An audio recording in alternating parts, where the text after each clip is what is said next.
بسم الله الرحمن الرحيم. ألف لام ميم. أحسب الناس أن يتركوا أن يقولوا آمنا وهم لا يفتنون.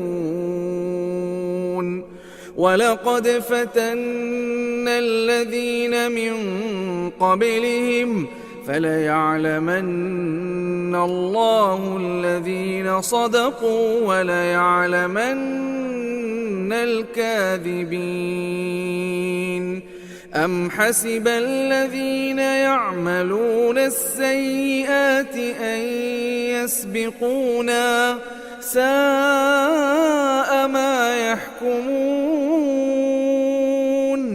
من كان يرجو لقاء الله فإن أجل الله لآت وهو السميع العليم.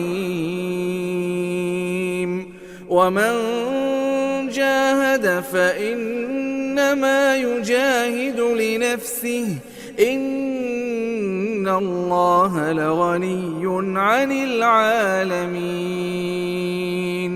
والذين آمنوا وعملوا الصالحات لنكفرن عنهم سيئاتهم ولنجزينهم أحسن الذي كانوا يعملون.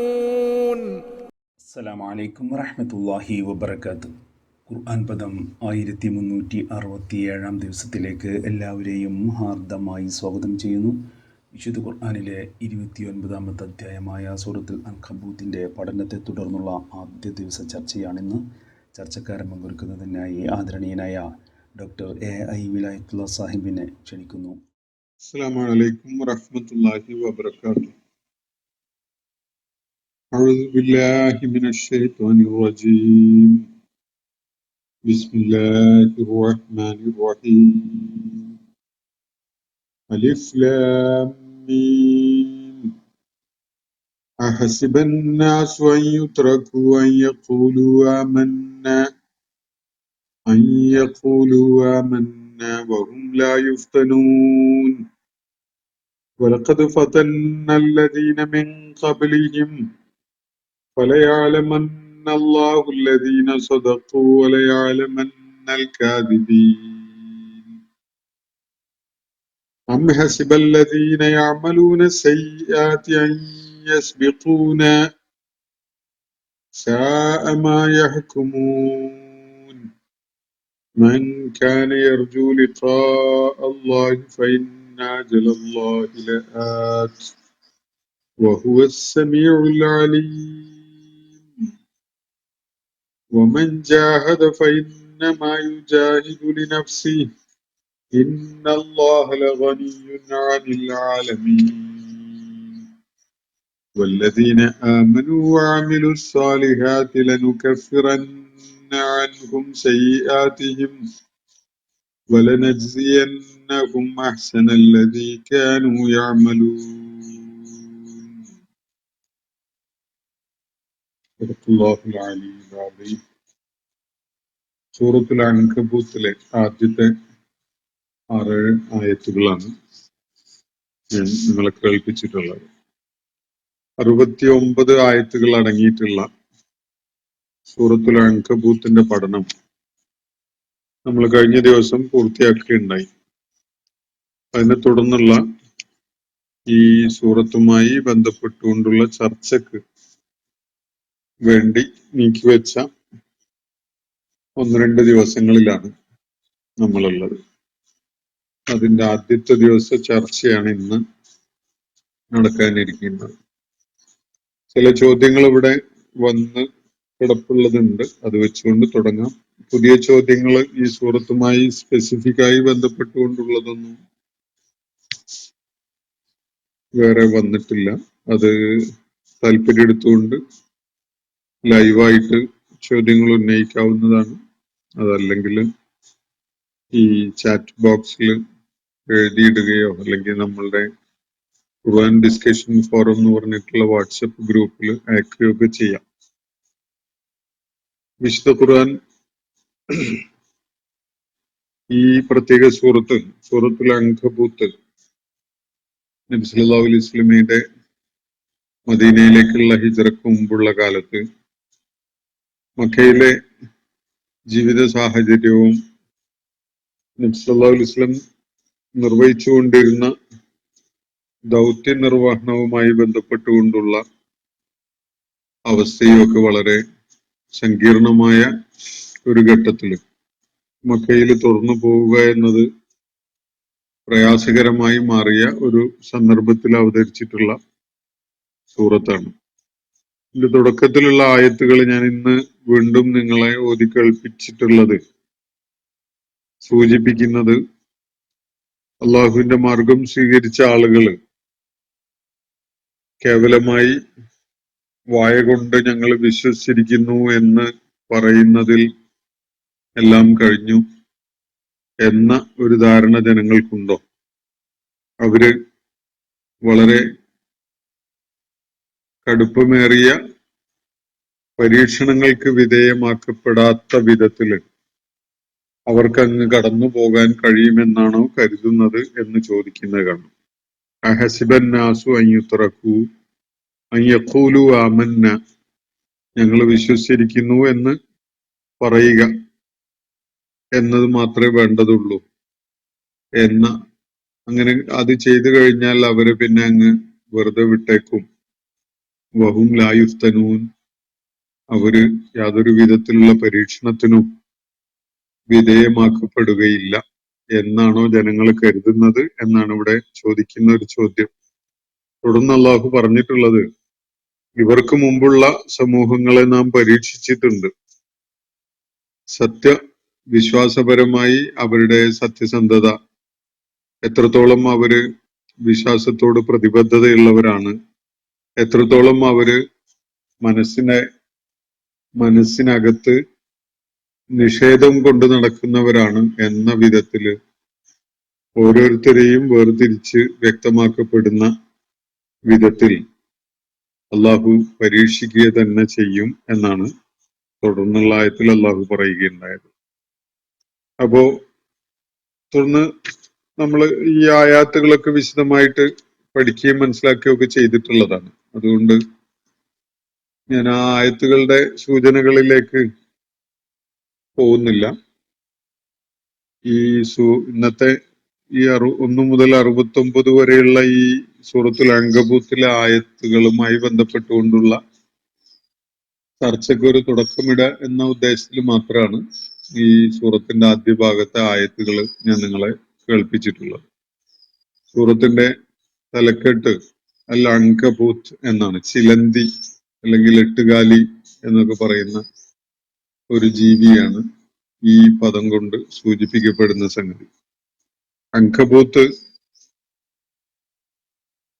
അള്ളാഹുവിനെ കൂടാതെ മറ്റ് പലരെയും ദിവ്യത്വത്തിൽ പങ്കാളികളായി കാണുന്ന ആളുകൾ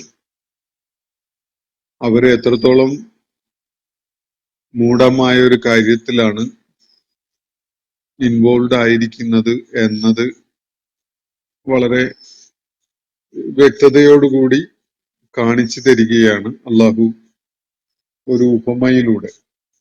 ആ ഉപമ ഈ എട്ടുകാലിയുമായി ബന്ധപ്പെട്ടതാണ്.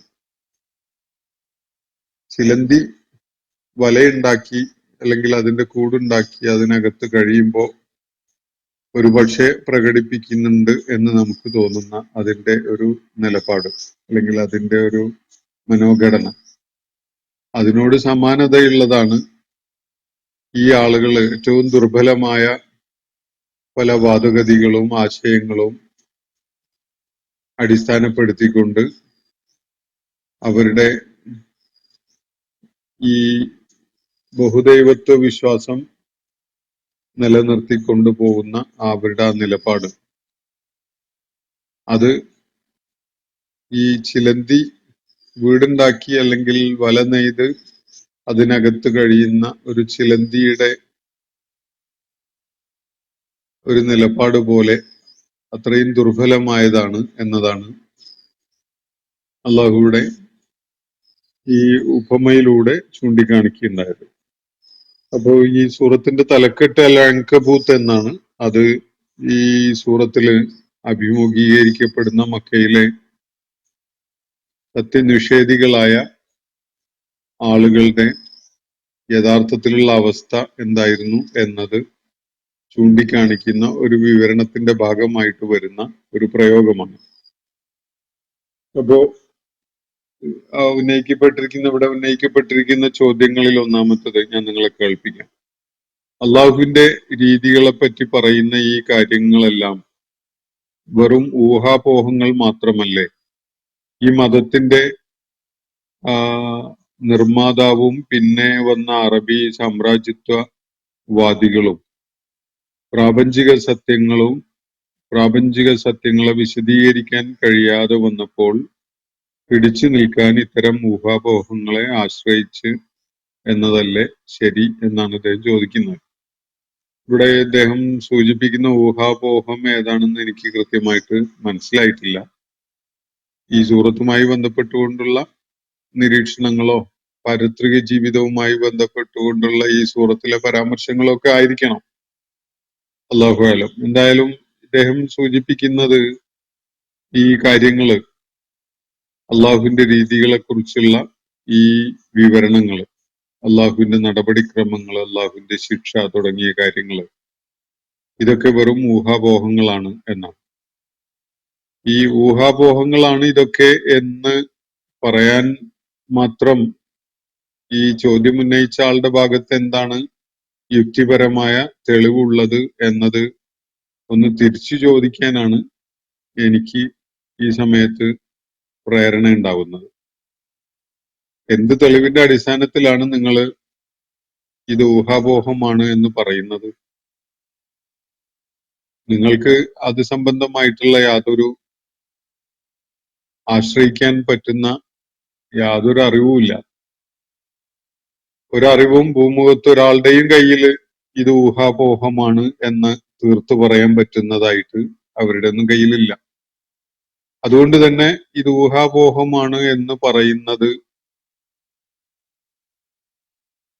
ആർക്കും ബോധ്യപ്പെട്ടുകൊണ്ട് പറയുന്ന ഒരു കാര്യമല്ല എന്ന കാര്യം തീർച്ചയാണ്. പരമാവധി സംശയാസ്പദമാണ് എന്നൊക്കെ അത്തരം ആളുകൾക്ക് സങ്കല്പിക്കാൻ കഴിയുള്ളൂ. പക്ഷെ സംശയാസ്പദമാകുമ്പോൾ തന്നെ അത് സത്യമായി മാറാനുള്ള ഒരു സാധ്യത അവിടെ അവശേഷിക്കുന്നുണ്ട്. ഈ സാധ്യത എത്രത്തോളം യുക്തിഭദ്രമാണ് എന്നതാണ് ചിന്മയെ പോലെയുള്ള ആളുകൾ പരിശോധിക്കേണ്ടത്. വിശുദ്ധ ഖുർആൻ മനുഷ്യയുക്തിക്ക് ഉൾക്കൊള്ളാൻ പറ്റുന്ന കാര്യങ്ങൾ വളരെ യുക്തിഭദ്രമായ ഒരു തലത്തിൽ നിന്നുകൊണ്ടാണ് അവതരിപ്പിക്കുന്നത്. അത് ഊഹാപോഹമാണ് എന്ന് പറയാൻ ഒരാൾക്കും സാധ്യമല്ല. നമുക്കറിയില്ല, നമുക്ക് അതിന് വേണ്ട തെളിവില്ല എന്നൊക്കെ വേണമെങ്കിൽ അവർക്ക് പറയാം. പക്ഷെ മനുഷ്യന്റെ ജീവിത ഭാഗധേയവുമായി ബന്ധപ്പെട്ടുകൊണ്ടുള്ള കാര്യങ്ങളെ കുറിച്ച് ആലോചിക്കുമ്പോൾ ഒരു ലക്ഷ്യവുമില്ലാതെ, ഒരു പേർപ്പസും ഇല്ലാതെ കേവലം കുറച്ചു കാലം ഭൂമുഖത്ത് ഭക്ഷണം കഴിച്ചും വെള്ളം കുടിച്ചും അതുപോലെയുള്ള സുഖാനന്ദങ്ങളിലൊക്കെ കഴിഞ്ഞും അങ്ങ് കഴിഞ്ഞു പോകാനുള്ളതാണ് ജീവിതം എന്ന് സങ്കല്പിക്കുന്നത് വളരെ മൂഢമായ ഒരു കാര്യമാണ് എന്നത് ആലോചനയുള്ള എല്ലാവർക്കും ബോധ്യപ്പെടും. കാരണം അങ്ങനെ ഒരു പേർപ്പസിന് വേണ്ടി ഒരു ജീവി ഉണ്ടായി വന്നു, താനെ ഉണ്ടായി വന്നു എന്നാണല്ലോ സങ്കല്പിക്കേണ്ടത്. ഇനി അതല്ലെങ്കിൽ ദൈവം സൃഷ്ടിച്ചു, ദൈവം എന്നൊരു പ്രതിഭാസം ഉണ്ട് എന്നൊക്കെ കരുതുന്ന ആളാണെങ്കിൽ തീർച്ചയായിട്ടും ഇതിന്റെ പുറകിലെ ദൈവിക യുക്തി അന്വേഷിക്കാനുള്ള ബാധ്യതയുണ്ട്. സ്വാഭാവികമായി ഉണ്ടായി, താനെ ഉണ്ടായി, ആകസ്മികമായി ഉണ്ടായി എന്നൊക്കെ കരുതുന്ന ആളുകളാണെങ്കിൽ ആകസ്മികതക്ക് ഭൂമുഖത്ത് യാതൊരു, നമ്മളുടെ പരിചയത്തിലുള്ള ഈ ഭൗതിക ലോകത്ത് യാതൊരു സാധ്യതയും കാണുന്നില്ല. എല്ലാറ്റിന്റെയും പുറകില് കൃത്യമായ ഒരു ആസൂത്രണമോ ഒരു കാരണമോ ഒരു അതുപോലെ ഹേതുവായ ഒരു സംഗതിയോ ഉണ്ട് എന്നതാണ് ശാസ്ത്രീയമായ അന്വേഷണങ്ങളിലൂടെ നമ്മൾ എന്ത് പഠന വിധേയമാക്കിയാലും ബോധ്യപ്പെടുക. അതുകൊണ്ട് ഇത് ഊഹാപോഹമാണ് എന്ന് പറയുന്നതിന്റെ ഒരേ ഒരു കാരണം അത് ഇതിനകം അനുഭവിച്ചിട്ടില്ല, കണ്ടിട്ടില്ല, അറിഞ്ഞിട്ടില്ല എന്നത് മാത്രമാണ്. അറിഞ്ഞിട്ടില്ലാത്തതും കണ്ടിട്ടില്ലാത്തതും അനുഭവിച്ചിട്ടില്ലാത്തതും ഊഹാപോഹമാണ് എന്ന ധാരണ എന്ന് പറയുന്ന ആ നിലപാട് അറിയുന്നതോടെയും കാണുന്നതോടെയും അതുപോലെ അനുഭവിക്കുന്നതോടെയും അവസാനിക്കും. അത് ഊഹാപോഹമാണ് എന്ന സംസാരം ഇല്ലാതെയാകും. പക്ഷെ മനുഷ്യന്റെ അള്ളാഹു അവന് നൽകിയിട്ടുള്ള ഭാഗധേയത്തിന്റെ ഒരു പശ്ചാത്തലത്തില് അതിൽ ഒരു സെക്കൻഡ് ചാൻസ് അവനെ സംബന്ധിച്ചിടത്തോളം ഇക്കാര്യത്തിൽ ഇല്ല. നമുക്ക് ലഭ്യമായ സൂചനകളുടെയും വസ്തുതകളുടെയും അടിസ്ഥാനത്തില് ഈ കാര്യങ്ങളെക്കുറിച്ച് ഒരു തീരുമാനത്തിലേക്ക് വരിക മാത്രമേ അവന്റെ മുന്നിൽ പോംവഴിയുള്ളൂ. രണ്ടാമതൊരു അവസരം ഇല്ല. അപ്പൊ അള്ളാഹു വിശുദ്ധ ഖുർആനിലൂടെ മുന്നോട്ട് വെക്കുന്ന മനുഷ്യ ജീവിതവുമായി ബന്ധപ്പെട്ടുകൊണ്ടുള്ള നിരീക്ഷണങ്ങൾ, അവന്റെ മരണവും മരണാനന്തരവും പാരത്രിക ജീവിതവും അതുപോലെ വിചാരണയും ശിക്ഷ രക്ഷ തുടങ്ങിയ പാരത്രിക ലോക അനുഭവങ്ങളും സ്വർഗ നരകങ്ങളും ഇതൊക്കെ സംബന്ധമായി ഖുർആൻ നമുക്ക് നൽകുന്ന യുക്തിഭദ്രമായ ചില സൂചനകളുണ്ട്. ആ സൂചനകളെ അടിസ്ഥാനപ്പെടുത്തിക്കൊണ്ട് ഒരു തീരുമാനത്തിലേക്ക് വരിക എന്നത് മാത്രമേ മനുഷ്യനെ സംബന്ധിച്ചിടത്തോളം സാധിക്കുകയുള്ളൂ. അങ്ങനെയാണ് അള്ളാഹു ഈ ജീവിതത്തെ ആവിഷ്കരിച്ചിരിക്കുന്നത്. മനുഷ്യന്റെ ജീവിതം ഭൂമുഖത്ത് അള്ളാഹു ഈ വിധത്തില് ആവിഷ്കരിച്ചിരിക്കുന്നു എന്നതിന് നിങ്ങൾ നിഷേധിക്കുന്നില്ലല്ലോ. ജീവിതമുണ്ട്, ഞാനും ജീവിക്കുന്നുണ്ട്, നിങ്ങളും ജീവിക്കുന്നുണ്ട്. നമ്മളുടെയൊക്കെ ജീവിതത്തിനൊരു തുടക്കമുണ്ട്, അതിനൊരു അവസാനമുണ്ട് എന്നതൊക്കെ നമ്മൾ ഇവിടെയുള്ള ചുറ്റുപാടുമുള്ള പല പ്രതിഭാസങ്ങളെയും അടിസ്ഥാനപ്പെടുത്തിക്കൊണ്ട് നമുക്ക് ബോധ്യപ്പെടുന്നുണ്ട്, നമ്മളത് അംഗീകരിക്കുന്നുണ്ട്. നമ്മൾ അംഗീകരിക്കാതെ ഇരിക്കുന്ന കാര്യം ഈ ജീവിതത്തിന് എന്തെങ്കിലും ഒരു ലക്ഷ്യമുണ്ട്, ഈ ജീവിതത്തിന്റെ പുറകിൽ ഒരു ദൈവിക ശക്തിയുണ്ട്, മരണശേഷം ഈ ജീവിതത്തിലെ മനുഷ്യന്റെ പെർഫോമൻസിനെ അടിസ്ഥാനപ്പെടുത്തിക്കൊണ്ട് ചില നടപടികൾ ഉണ്ടാകും തുടങ്ങിയ കാര്യങ്ങളെയാണ്. അല്ലെ? അങ്ങനെ ആ കാര്യങ്ങൾ നിങ്ങൾക്ക് ഈ ഭൂമുഖത്ത് നിന്ന് തന്നെ ബോധ്യപ്പെട്ടിട്ട് ഒരു തീരുമാനം എടുക്കുക എന്നുള്ളത്, അത് അനുഭവപ്പെട്ടുകൊണ്ട് ബോധ്യപ്പെടുക എന്നുള്ളതും അതിന്റെ അടിസ്ഥാനത്തിൽ തീരുമാനം എടുക്കുക എന്നുള്ളതും ഒരു അവസരമായിട്ട്, ഒരു സാധ്യതയായിട്ട് അള്ളാഹു വെച്ചിട്ടില്ല. അതിന്റെ മുമ്പ് തന്നെ സൂചനകളെയും ദൈവിക പ്രതിഭാസങ്ങളായ ആയാത്തുകളെയും അടിസ്ഥാനപ്പെടുത്തിക്കൊണ്ട് ഒരു തീരുമാനത്തിലേക്ക് എത്തുക മാത്രമേ മനുഷ്യന്റെ മുന്നിൽ പോംവഴിയുള്ളൂ.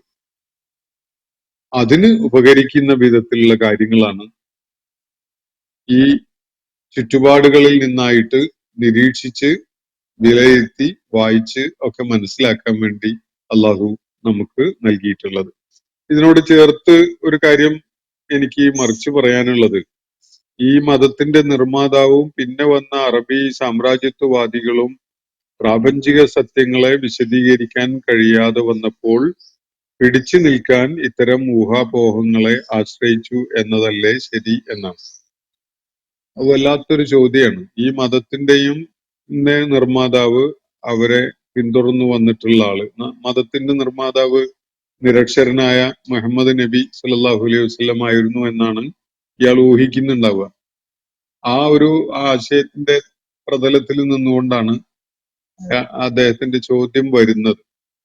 നിരക്ഷരനായ പ്രവാചകൻ 40 വയസ്സുവരെ പ്രത്യേകിച്ച് നന്മകൾ ഉണ്ടായിരുന്ന ഒരു വ്യക്തിയായിരുന്നു എന്നതല്ലാതെ എന്തെങ്കിലും തത്വശാസ്ത്രപരമായോ ജീവിത ദർശനപരമായോ കാര്യങ്ങൾ ലോകത്തോട് പറഞ്ഞുകൊണ്ടിരുന്ന ഒരാളായിരുന്നില്ല മുഹമ്മദ് നബി സല്ലല്ലാഹു അലൈഹി വസല്ലം. ഇക്കാര്യം വിലയിരുത്തി മനസ്സിലാക്കാൻ സാധിക്കുന്ന ഒരാളെ സംബന്ധിച്ചിടത്തോളം ഇത്തരം ചോദ്യം ഉന്നയിക്കാൻ കഴിയില്ല. അതുകൊണ്ട് ചിന്മയ ഇവിടെ വളരെ ബ്ലൈൻഡ് ആയിട്ടാണ് കാര്യങ്ങളെ കാണുന്നതും ചോദ്യങ്ങൾ ഉന്നയിക്കുന്നതും. അന്ധത അല്ലെങ്കിൽ വിലയിരുത്താനോ കാര്യങ്ങളെ മനസ്സിലാക്കാനോ യുക്തിഭദ്രമായ നിലക്ക് വിലയിരുത്താനൊന്നും സാധിക്കാത്ത, അല്ലെങ്കിൽ അതിന് സന്നദ്ധമല്ലാത്ത ഒരാൾ ഒരിക്കലും തന്നെ സത്യം കണ്ടെത്തുകയില്ല എന്നതാണ് വസ്തുത. അപ്പോൾ മുഹമ്മദ് നബി സല്ലല്ലാഹു അലൈഹി വസല്ലം പ്രാപഞ്ചിക സത്യങ്ങളെ വിശദീകരിക്കാൻ കഴിയാത്തത് കൊണ്ട് ഇങ്ങനെ കുറെ ഊഹങ്ങളിലേക്ക് എത്തിയിരിക്കുകയാണ് എന്നാണല്ലോ അദ്ദേഹം പറയുന്നത്. ഞാൻ ഒരു വെല്ലുവിളി എന്നുള്ള നിലക്ക് അദ്ദേഹത്തോട് ചോദിക്കുകയാണ്, ലോകത്ത് നിങ്ങൾക്ക് പരിചയപ്പെടാൻ സാധിച്ചിട്ടുള്ള ഏത് ജീവിത ദർശനമാണ് വിശുദ്ധ ഖുർആനേക്കാൾ പ്രാപഞ്ചിക സത്യങ്ങളെ ഉൾക്കൊള്ളാൻ കഴിയുന്നതായിട്ടുള്ളത്? ശാസ്ത്രം പോലും പ്രാപഞ്ചിക സത്യങ്ങളെ ഉൾക്കൊള്ളുന്നത് ആ സത്യങ്ങൾ വെളിപ്പെട്ട് ബോധ്യപ്പെടുമ്പോഴാണ്. അതുവരെ ശാസ്ത്രം കൊണ്ടു നടക്കുന്ന പലപ്പോഴും വലിയ അബദ്ധങ്ങളായിരിക്കും. എത്രയോ സംഗതികൾ നമുക്ക് നിങ്ങളുടെ മുന്നിൽ നിരത്തി വെക്കാൻ സാധിക്കും. ശാസ്ത്രം പല ഘട്ടങ്ങളിലും അബദ്ധങ്ങളുടെ പ്രൊമോട്ടർ ആയിരുന്നു എന്ന കാര്യം. ഇപ്പൊ ഗലീലിയോയുടെ കാലം വരെ ഉണ്ടായിരുന്ന ശാസ്ത്രം ഭൂമി പരന്നതാണ് എന്ന ആശയം ഉയർത്തിപ്പിടിച്ചിരുന്നതാണ്. ഗലീലിയോയുടെ കാലത്തെ ടെലിസ്കോപ്പ് പോലെയുള്ള സാധ്യതകൾ നിലവിൽ വന്ന ഘട്ടത്തിലാണ് ഭൂമി ഒരു ഗോളാകൃതിയിലുള്ള ഒരു പ്രാപഞ്ചിക പ്രതിഭാസമാണ് എന്ന കാര്യം മനസ്സിലാക്കപ്പെടുന്നത്.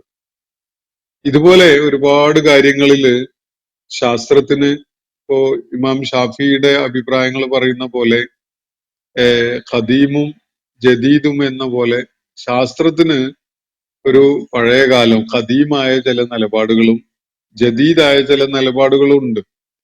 ശാസ്ത്രം എല്ലാ കാലത്തും ഒരുപോലെ ആയിരുന്നില്ല. ശാസ്ത്രം നിരന്തരം വളർച്ച നേടിക്കൊണ്ടിരിക്കുന്ന, നിരന്തരം മാറ്റങ്ങൾക്ക് വിധേയമായിക്കൊണ്ടിരിക്കുന്ന ഒരു സംഗതിയാണല്ലോ. അതുകൊണ്ട് തന്നെ നിങ്ങൾ ഈ വിധത്തില് പ്രാപഞ്ചിക സത്യങ്ങളെ വിശദീകരിക്കാൻ മനുഷ്യന്, ഖുർആൻ വായിക്കുന്ന ആളുകൾക്ക്, ഖുർആന്റെ അനുയായികൾക്ക്, ഖുർആൻ പണ്ഡിതന്മാർക്കും ഒക്കെ പരിമിതികൾ ഉണ്ടാകും. അതിൽ സംശയമൊന്നുമില്ല. ഖുർആനിൽ പറഞ്ഞിരിക്കുന്ന കാര്യങ്ങളെ പിന്നിട്ട കാലത്ത് മനസ്സിലാക്കിയിരുന്ന പോലെയല്ല പല കാര്യങ്ങളും ഇന്ന് മനസ്സിലാക്കുന്നത്.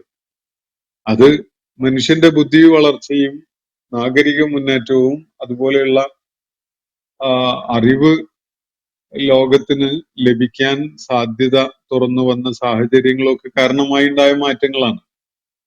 മനുഷ്യന്റെ ഗ്രാഹ്യത എന്നതിൽ മാറ്റം ഉണ്ടാകണമെന്നുണ്ട് വളർച്ച നേടുന്നതിനനുസരിച്ച്.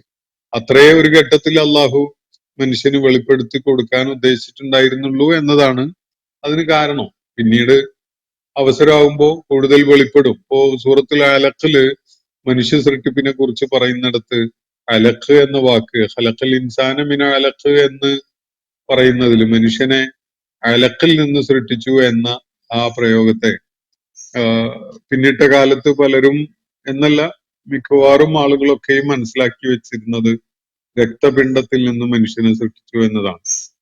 അലഖ് എന്ന വാക്കിന് അങ്ങനെ ഒരു അർത്ഥം തന്നെ ഇല്ല. അപ്പോ മനുഷ്യന്റെ എംബ്രിയോ വളർച്ചയുടെ പല ഘട്ടങ്ങളെ കുറിച്ചും സൂക്ഷ്മമായിട്ട് മനുഷ്യന് പഠന വിധേയമാക്കി മനസ്സിലാക്കാൻ കഴിഞ്ഞ ഘട്ടത്തില് ഖുർആൻ അവര് പുനർവായന നടത്തുകയാണ് ചെയ്യുന്നത്. അപ്പോഴാണ് അവർക്ക് ബോധ്യപ്പെടുന്നത് അലഖ് എന്ന വാക്കിന് രക്തപിണ്ഡം എന്നൊരു അർത്ഥം അറബി ഭാഷയിൽ ഇല്ല. ഒട്ടിച്ചു വെച്ചത്, തൂക്കിയിട്ടത് എന്നൊക്കെയുള്ള അർത്ഥമാണ് ആ വാക്കിനുള്ളത്. അതുകൊണ്ട് തന്നെ നേരത്തെ മനസ്സിലാക്കിയിരുന്ന അർത്ഥം അപര്യാപ്തതയുള്ളതാണ് എന്നത് മനസ്സിലാക്കിക്കൊണ്ട് ശരിയായ അർത്ഥതലത്തിലേക്ക് അവർ വരികയാണ്. കാരണം ഒരിക്കലും തന്നെ പ്രാപഞ്ചിക പ്രതിഭാസങ്ങളുമായി വിശുദ്ധ ഖുർആന്റെ ആയാത്തുകൾക്ക് സംഘർഷപ്പെടാൻ സാധിക്കില്ല.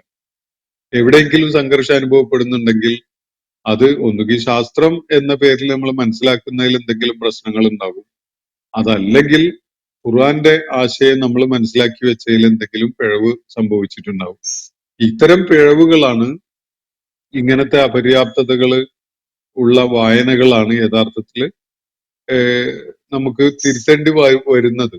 ഇത് തിരുത്തുന്നതിന് ആർക്ക് എന്ത് മാനഹാനിയാണ് ഉള്ളത്? അതിൽ ആർക്കാണ് വല്ല സങ്കോചം ഉള്ളത്? മനുഷ്യന്റെ അറിവിന്റെ പരിമിതി അള്ളാഹ് നിശ്ചയിച്ച പരിമിതിയാണ്. ആ പരിമിതിക്ക് മാറ്റം വരുന്നത് അള്ളാഹു നിശ്ചയിച്ച പ്രകാരമുള്ള സമയക്രമം അനുസരിച്ചുകൊണ്ടാണ്. അതുകൊണ്ട് അതിലൊന്നും ആർക്കും വിഷയമുണ്ടാവേണ്ട കാര്യമൊന്നുമില്ല. മനുഷ്യന്റെ അറിവിന്റെ പരിധിയിൽ നിന്നുകൊണ്ട് മാത്രമേ മനുഷ്യന് കാര്യങ്ങൾ വിലയിരുത്താനും മനസ്സിലാക്കാനും സാധിക്കുകയുള്ളൂ. അപ്പോ പ്രാപഞ്ചിക സത്യങ്ങളെ വിശദീകരിക്കാൻ ഖുർആന്റെ ആളുകൾക്ക് കഴിഞ്ഞില്ല എന്നതാണല്ലോ ഇയാൾ പറയുന്നത്.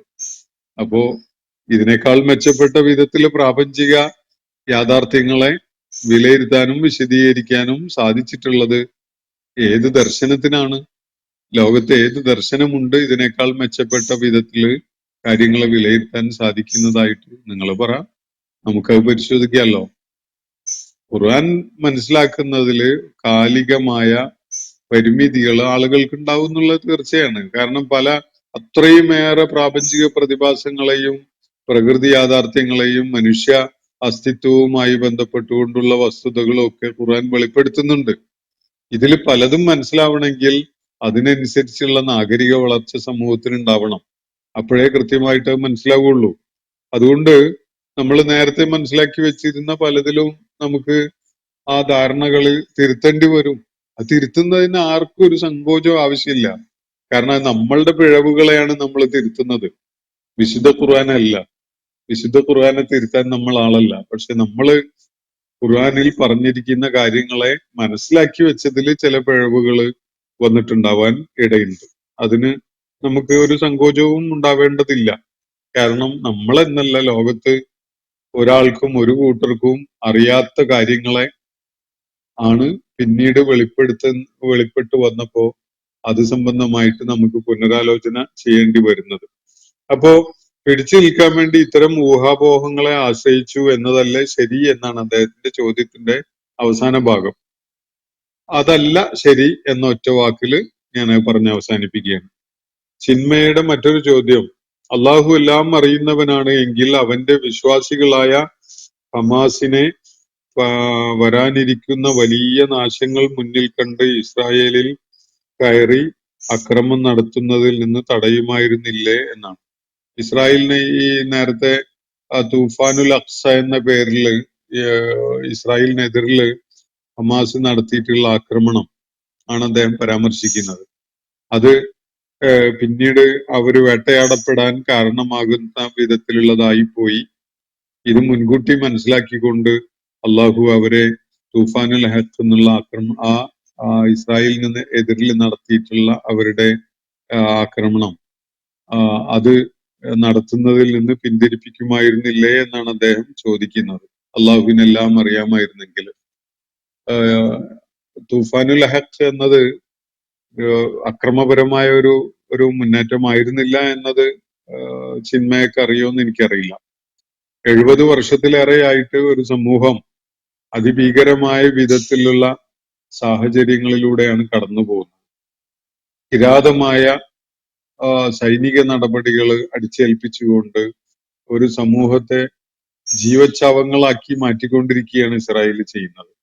അത് വേറെ ഏതെങ്കിലും നാടൊന്നുമല്ല, സ്വന്തം നാട് കയ്യേറിയിട്ട് ലോകത്തെ ഉപജാപകരായിട്ടുള്ള രാഷ്ട്ര നേതാക്കന്മാര് ഒത്തുചേർന്ന് കൈകോർത്ത് സയണിസത്തിന് പിൻബലം നൽകി ഫലസ്തീനികളെ സ്വന്തം മണ്ണിൽ നിന്ന് കുടിയിറക്കുന്ന, ആട്ടി ഓടിക്കുന്ന ഒരു പ്രക്രിയക്ക് വളരെ ശ്രമകരമായ വിധത്തിൽ അതിന് ആസൂത്രണം നടത്തി നടപ്പിലാക്കിയ അതിന്റെ ഇരകളാണ് ഈ ഹമാസ് പോലെയുള്ള ഫലസ്തീനികളുടെ പ്രസ്ഥാനത്തിലുള്ള ആളുകളൊക്കെ തന്നെയും. ഫലസ്തീൻ വിമോചനത്തിന് വേണ്ടി പ്രയത്നിച്ചുകൊണ്ടിരിക്കുന്നവരൊക്കെയും തന്നെയും ഈ വിധത്തിലുള്ള അക്രമങ്ങൾക്ക് ഇരയായ ആളുകളാണ്. അവർക്ക് അവരുടെ ജന്മഗേഹം അല്ലെങ്കിൽ അവരുടെ ജന്മനാട് ലോകത്തിന്റെ പല ഭാഗങ്ങളിൽ നിന്നുമായി ഉപജാപകരുടെ പിൻബലത്തോടു കൂടി വന്നിട്ടുള്ള ആളുകൾ കൈയടക്കി അവരെ സ്വന്തം നാട്ടിൽ നിന്ന് പുറത്താക്കുന്ന ഒരവസ്ഥ സംജാതമായി വന്നതിന്റെ പല അതിതീക്ഷ്ണമായ പല അനുഭവങ്ങളും അവര് നേരിട്ടുകൊണ്ടിരിക്കുകയായിരുന്നു എന്നുള്ള വസ്തുതയാണ്. അവരെ സംബന്ധിച്ചിടത്തോളം ഈ തൂഫാനുൽ ഹഖിന് ശേഷമുള്ള അവസ്ഥ മോശവും അതിന് മുമ്പുള്ള അവസ്ഥ മെച്ചപ്പെട്ടതുമായിരുന്നു എന്നാണ് നിങ്ങൾ കരുതുന്നതെങ്കിൽ നിങ്ങൾ അടിയന്തരമായിട്ട് ഇസ്രായേലിലേക്കോ അല്ലെങ്കിൽ ഫലസ്തീനിലേക്കോ ഒരു എയർ ടിക്കറ്റ് എടുത്തൊന്ന് യാത്ര ചെയ്യണം. എന്നിട്ട് പോയിട്ട് അവിടുത്തെ സാഹചര്യങ്ങളൊന്ന് മനസ്സിലാക്കണം. നിങ്ങളായിരുന്നെങ്കിൽ നിങ്ങൾ എന്ത് ചെയ്യുമായിരുന്നു എന്നത് ആലോചിക്കണം. അപ്പൊ ഒരിക്കലും തന്നെ ഹമാസ് അക്രമപരമായിട്ടുള്ള ഒരു നടപടിയല്ല ചെയ്തത് എന്നത് നിങ്ങൾക്ക് ബോധ്യമാകും.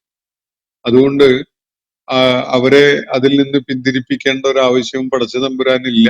ഇനി മറ്റൊരു കാര്യം, തൂഫാനുൽ ഹഖിനെ തുടർന്ന് ഹമാസിന് അതിഭീകരമായ ദുരന്തമാണ് വരാനിരിക്കുന്നത് അവര് പൂർണ്ണമായിട്ടും നാമാവശേഷമാക്കപ്പെടുകയാണ് എന്നൊക്കെയാണ് നിങ്ങൾ സങ്കല്പിക്കുന്നതെങ്കിൽ അത് പൂർണ്ണമായിട്ട് നിങ്ങൾക്ക് വസ്തുതാപരമായിട്ട് മനസ്സിലാക്കാൻ കഴിയില്ല. കാലം കൊണ്ട് നിങ്ങൾ തിരുത്തേണ്ടി വരും. ഹമാസിന്റെ പടയാളികള് നമ്മൾ മനസ്സിലാക്കിയ പോലെ വളരെ വലിയ എണ്ണം ഈ ഏറ്റുമുട്ടലില് രക്തസാക്ഷ്യം വരിക്കുന്നുണ്ട്. അവരെ സംബന്ധിച്ചിടത്തോളം ജീവിതത്തിൽ ഏറ്റവും ആനന്ദകരമായ അവരുടെ കാത്തിരിപ്പ് അള്ളാഹുവിന്റെ മാർഗത്തിലുള്ള രക്തസാക്ഷ്യത്തിനാണ്. അതാണ് ജീവിതത്തിൽ ഏറ്റവും വലിയ അവരുടെ ആഗ്രഹമായിട്ടും അവരുടെ പ്രതീക്ഷയായിട്ടും അവര് കൊണ്ട് നടക്കുന്ന കാര്യം. അവര് അള്ളാഹുവിന്റെ മാർഗത്തിലെ രക്തസാക്ഷികളായി എന്നത് ശരിയാണ്. പക്ഷെ അങ്ങനെ അവരെ കൊന്നൊടുക്കിക്കൊണ്ട് ഹമാസിനെ കൊന്നൊടുക്കിക്കൊണ്ട് ഫലസ്തീനികളെ തീർത്തു കളയാം എന്ന് ആരെങ്കിലും കരുതുന്നുണ്ടെങ്കിൽ അവർക്ക് വലിയ അബദ്ധമാണ് സംഭവിക്കുന്നത്. അവർക്ക് മറ്റു കാര്യങ്ങളൊന്നും നിരീക്ഷിക്കാൻ സാധിക്കുന്നില്ല എന്ന് വേണം കരുതാൻ. ഇനി ഈ കാര്യങ്ങള് ഒക്കെ കണ്ടു നിന്നിട്ട് അതിലൊന്നും അള്ളാഹു ഇടപെടുന്നില്ല എന്നുള്ള ആ ഒരു ഒരു കാര്യമാണ് അദ്ദേഹത്തിന്റെ മനസ്സിലുള്ളതെങ്കിൽ ആ ഒരു ചോദ്യം അല്ലെങ്കിൽ ആ ഒരു ആശങ്ക അദ്ദേഹത്തിന് കഴിഞ്ഞ 3-4 ദിവസങ്ങളായിട്ടെങ്കിലും ഇല്ലാണ്ടായിട്ടുണ്ടാകും എന്നാണ് ഞാൻ കരുതുന്നത്. കാരണം അത്രയും ഭീകരമായ ഒരു അവസ്ഥയെ ഇസ്രായേൽ നേരിട്ടുകൊണ്ടിരിക്കുന്നുണ്ട്. അതിലൊന്നും ദൈവികമായ നടപടിയില്ല. ദൈവം അതിലൊന്നും ഒരു ചലനവും ഇടപെടലും നടത്തിയിട്ടില്ല എന്നൊന്നും സങ്കല്പിക്കാൻ ഏതായാലും വ്യക്തിപരമായി ഞാൻ ഒരുക്കല്ല. ഇസ്രായേലില് ജെറുസലേമിൽ നിന്ന് തുടങ്ങിയ ഒരു കാട്ടുതീ പടർന്നു പിടിച്ചുകൊണ്ടിരിക്കുകയാണ്. എത്രയോ പ്രദേശങ്ങളെ ഉള്ള ആളുകളെ കുടിയൊഴിപ്പിക്കേണ്ടി വന്ന, പട്ടണങ്ങളെ തന്നെ വിഴുങ്ങിക്കളഞ്ഞ, എടുത്താൻ അവര് വളരെ പ്രയാസപ്പെട്ടുകൊണ്ടിരിക്കുന്ന ഒരു കാട്ടുതീയാണ് ഇസ്രായേൽ ഇന്ന് നേരിട്ടുകൊണ്ടിരിക്കുന്ന വലിയ ഭീഷണി. ലോകരാജ്യങ്ങളുടെ സഹായം വേണം അവർക്ക് അതിനെ നിയന്ത്രിക്കാൻ എന്നൊക്കെ പറഞ്ഞുകൊണ്ടിരിക്കുന്ന ഒരവസ്ഥ. ഫലസ്തീനിലേക്ക് അല്ലെങ്കിൽ ഹമാസ് നിലകൊള്ളുന്ന പ്രദേശത്തേക്ക് ഇടിച്ചു കയറി വന്ന് ഹമാസിനെ നിലംപരിശാക്കുകയോ അല്ലെങ്കിൽ തുടച്ചു നീക്കുകയോ ഒക്കെ ചെയ്യാൻ ലക്ഷ്യമിട്ടുകൊണ്ടുള്ള ഇസ്രായേലിന്റെ സൈനികമായ ഗൂഢനീക്കങ്ങള് നടന്നുകൊണ്ടിരിക്കുന്ന ഒരു ഘട്ടത്തിലാണ് ഈ കാട്ടുതീ പടർന്ന് പിടിക്കുന്നതും ഇസ്രായേലിനെ വിഴുങ്ങിക്കളയുന്ന വിധത്തിൽ അത് നീങ്ങിക്കൊണ്ടിരിക്കുന്നതും എന്നത് നമുക്ക് കാണാതിരുന്നൂടാ. അതില് ദൈവികമായ ഒരു ആസൂത്രണവും ഇല്ല, ദൈവികമായ ഒരു നടപടിയും ഇല്ല എന്നൊന്നും നമ്മൾ സങ്കല്പിക്കുന്നില്ല. നിങ്ങൾക്ക് വേണമെങ്കിൽ അങ്ങനെയൊക്കെ സങ്കല്പിക്കാം.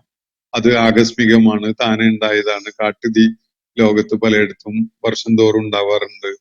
അമേരിക്കയിൽ ഉണ്ടാവാറുണ്ട്, വേറെ പലയിടത്തും ഉണ്ടാവാറുണ്ട്. ഏത് സംഗതിക്കും ദൈവികമായ ചില ലക്ഷ്യങ്ങളും അതുപോലെ ചില ഇറാദത്തുകളും ഒക്കെ ഉണ്ടാകും. ഫലസ്തീനികളെ, ഹമാസിന്റെ പ്രവർത്തകരെ ഒക്കെ സഹായിക്കുന്ന വിധത്തിൽ ഇത്തവണ അങ്ങനെ സംഭവിച്ചു എന്ന ഒരു കാര്യം വന്നിട്ടുണ്ടെങ്കിൽ അതില് കൃത്യമായ ദൈവിക ലക്ഷ്യങ്ങൾ ഉണ്ടാവാതിരുന്നൂടാ. ദൈവിക ലക്ഷ്യങ്ങൾ ഇല്ല എന്ന് പറയാൻ കഴിയില്ല എന്നാണ് ഞാൻ മനസ്സിലാക്കുന്നത്.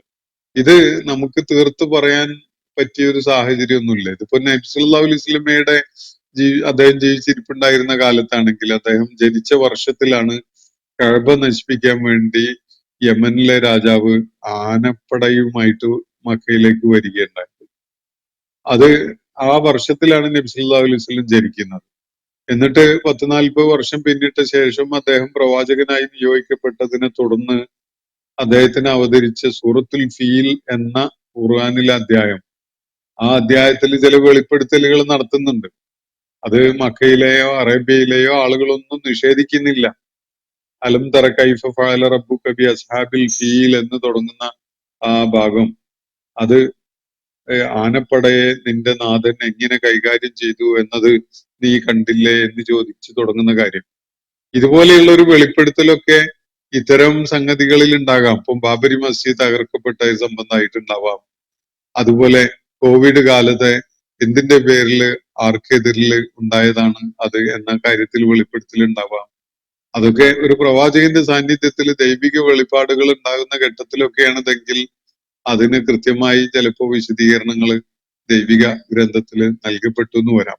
പക്ഷെ വെളിപ്പാടുകളുടെ കാലമല്ല ഇത്. അതുകൊണ്ട് നമുക്ക് അത് കൃത്യമായിട്ട് അറിയാൻ സംവിധാനമൊന്നുമില്ല. പക്ഷെ സാഹചര്യങ്ങളെ, സൂചനകളെ ഒക്കെ വെച്ച് വായിക്കുമ്പോൾ അതിലൊക്കെ ചില ദൈവികമായ നടപടികൾ ഉണ്ടാവാൻ സാധ്യത വളരെ കൂടുതലാണ് എന്ന് പറയാതിരിക്കാൻ നിർവാഹമില്ല.